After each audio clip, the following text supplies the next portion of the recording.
कांग्रेस का मूल सिद्धांत है येन केन प्रकारेण सत्ता में बने रहना, सत्ता में बने रहने का प्रयास करना।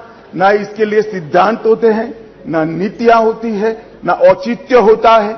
मान्यवर नरसिम्हा राव जी की सरकार अविश्वास प्रस्ताव जीत गई और बाद में कई लोगों को जेल की सजा हुई, स्वयं नरसिम्हा राव जी को हुई, क्योंकि झारखंड मुक्ति मोर्चा को घूस देकर अविश्वास प्रस्ताव पर विजय प्राप्त करी। आज कांग्रेस भी है, कांग्रेस भी वहां बैठी है और झारखंड मुक्ति मोर्चा भी वहां बैठा है। क्या हम यूपीए और कांग्रेस की तरह बचा नहीं सकते थे?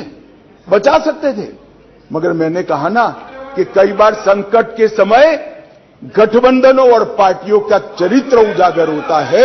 यूपीए का चरित्र सत्ता बचाने के लिए भ्रष्टाचार करने का चरित्र है और भारतीय जनता पार्टी और एनडीए का चरित्र सिद्धांतों के लिए राजनीति करने का चरित्र है।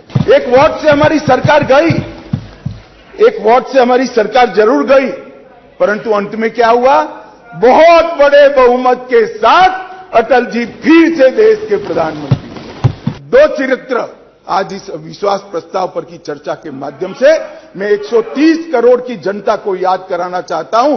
एक और करोड़ों रुपया खर्च कर बहुमत खरीदने वाले लोग बैठे हैं और एक बार सिद्धांत के लिए सत्ता छोड़ने वाले लोग बैठे हैं। जनता, देश की जनता नहीं है। अरे शुरुआत है, धैर्य रखो, काफी सुनना पड़ेगा। सुरेश जी, ये तो ट्रेलर है, अभी ट्रेलर है। ये हमेशा बोलते हैं, अभी भी चुनाव में कहते हैं कि हम किसानों का कर्ज माफ करेंगे, किसानों का कर्ज माफ करेंगे। मान्यवर, मैं पूछना चाहता हूं, 10 साल में कितना कर्ज माफ करा भाई? 4 से 14 तक आप 10 साल रहे, कितना मार्च करा? 70,000 करोड़, ठीक है ना? 70,000 करोड़। इसमें से भी 35,000 करोड़ तो नीचे बाकी रह गया है, मगर चलो मान ही ले कि 70,000 करोड़ किया।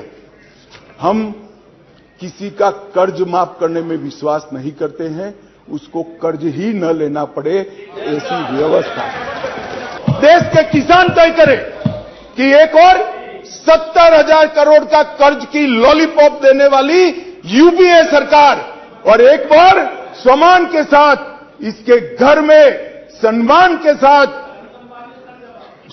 के साथ इलेक्ट्रॉनिक तरीके से 2,40,000 करोड़। मान्यवर, आज मैं और स्पष्टता करना चाहता हूं। ये रेवड़ी नहीं है, ये रेवड़ी नहीं है। हमने ये करने से पहले एक सर्वे किया कि 2.5 एकड़ से कम जिसकी जोत है वो किसान को कितना खर्चा बेसिक खेती के काम के लिए आता है, क्योंकि वो तो मजदूर रखता नहीं है, स्वयं ही बेचारा मेहनत करता है। इरिगेशन, बीज और खाद का कितना खर्चा आता है? तो 2.5 एकड़ से कम जिसकी जोत है इसका खर्चा 6,000 आता है। मोदी जी ने 6,000 रुपया इसको दे दिया। भैया तुम ऋण ही मत, आपने तो एक बार किसान को ऋण मुक्त किया, मोदी जी ने पूरे जीवन के लिए उसको ऋण मुक्त करने का काम किया है। हमारे बिहार के मुख्यमंत्री नीतीश कुमार जी ने हमारा कड़ा मजाक उठाया कि अकाउंट तो खोल दिया, अंदर क्या डालेगा, जरा बॉनी तो कराओ। नीतीश बाबू, आज मेरी बात सुन लीजिए। हमने 49 करोड़ 65 लाख बैंक अकाउंट खोले, जिसमें 2 लाख करोड़ गरीबों के जमा है और राज्य सरकार और केंद्र सरकार की 300 से ज्यादा योजनाओं का पैसा डीबीटी के माध्यम से जन धन अकाउंट में ट्रांसफर होता है। मगर साहब, ये जन धन योजना का क्यों विरोध कर रहे थे, समझने जैसी बात है। एक बार इस देश के तत्कालीन प्रधानमंत्री ने कहा था, जो यूपीए से ही थे, उन्होंने कहा था कि मैं दिल्ली से 1 रुपया भेजता हूं, 15 पैसे पहुंचते हैं। वो तो ठीक है, स्वीकृति की सच्चे आदमी थे, नए नए राजनीति में आए थे, बोल गए। मगर मैं अब आगे पूछना चाहता हूं, क्योंकि बाकी लोग तो यहीं बैठे हैं। भैया 85 पैसा कौन ले जाता था?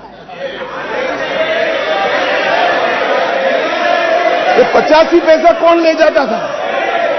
मान्यवर 85 पैसा ये ले जाते थे जिनको इसके अंदर कटकी और बटकी करनी थी। मान्यवर जो जन धन योजना का विरोध कर रहे हैं वो 85 पैसा एंजॉय करने वाले लोग हैं, क्योंकि अब भारत सरकार रुपया भेजती है तो सीधा रुपया पहुंच जाता है।